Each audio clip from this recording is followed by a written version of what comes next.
Good morning dear student.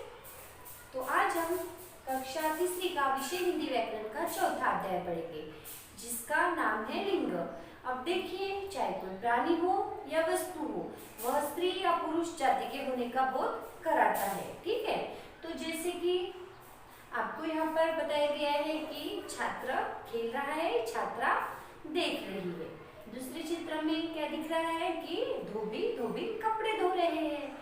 और तीसरे चित्र में दिखाई दे रहा है मोर नाच रहा है, मोरनी देख रही है।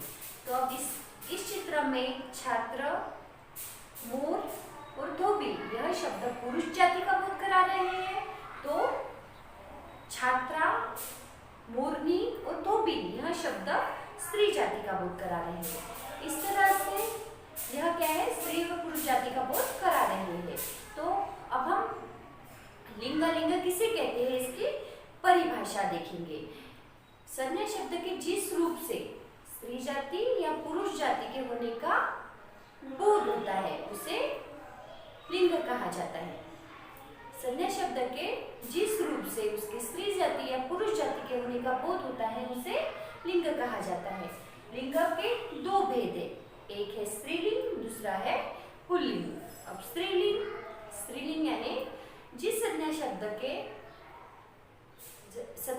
जिस रूप से उसके स्त्री जाति का होने का बोध होता है उसे स्त्रीलिंग कहा जाता है।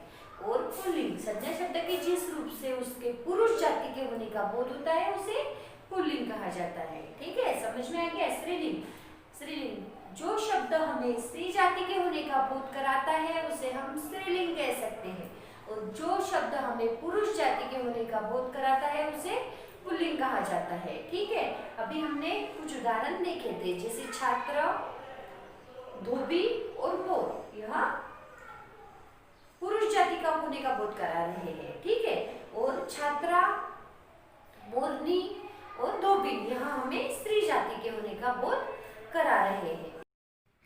ठीक है, तो अब हम कुछ स्त्रीलिंग और पुल्लिंग शब्द पढ़ेंगे। पहले इसमें पुल्लिंग शब्द बताए गए हैं और दूसरे भाग में स्त्रीलिंग शब्द बताए गए हैं। यह सभी हमें पढ़ना है, जैसे नाना नानी, दादा दादी, चाचा चाची, शेर शेरनी, कबूतर कबूतरी, मोर मोरनी, मामा मामी, बेटा बेटी, छात्र छात्रा, राजकुमार राजकुमारी, राजा रानी, लड़का लड़की, बालक बालिका, नायक नायिका, युवक युवती। देखिए, युवक का क्या होता है, युवती। गायक गायिका, गायक यह पुल्लिंगी शब्द है और इसका स्त्रीलिंग शब्द क्या होता है, गायिका।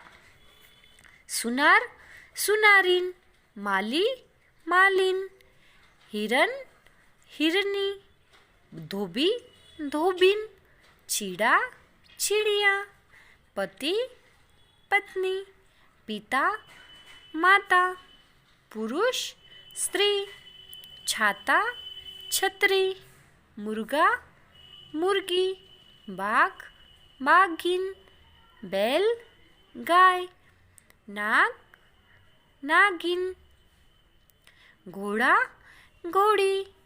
ठीक है, तो यह क्या है, सब पुल्लिंग और उसके स्त्रीलिंग शब्द जो मैंने अभी पूरे पढ़े हैं। ऐसे बहुत सी शब्द आप भी ढूंढकर पढ़ सकते हो। ठीक है, तो अब देखिए, यह हो गए स्त्रीलिंग और पुल्लिंग शब्द, पर कुछ शब्दों की लिंग नहीं बदलती, जैसे डॉक्टर, राष्ट्रपति, प्रधानमंत्री, इंजीनियर आदि।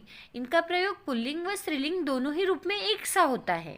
ठीक है, जैसे डॉक्टर स्त्रीलिंग रहा तो भी डॉक्टर ही, और पुल्लिंग रहा तो भी हम उनसे डॉक्टर ही कहते हैं। तो इसका पुल्लिंग और स्त्रीलिंग दोनों ही रूप में यह एक सा रहता है। ठीक है, और कुछ शब्दों का लिंग बदलने के लिए नर या मादा शब्द लगाते हैं, जैसे नर भालू मादा भालू, नर मच्छर मादा मच्छर। ठीक है, यह नर शब्द पुल्लिंग जाति के लिए यूज किया जाता है और मादा स्त्रीलिंग के लिए उपयोग में लाया जाता है। ठीक है, तो यह यहाँ पर हमारा पाठ पूरा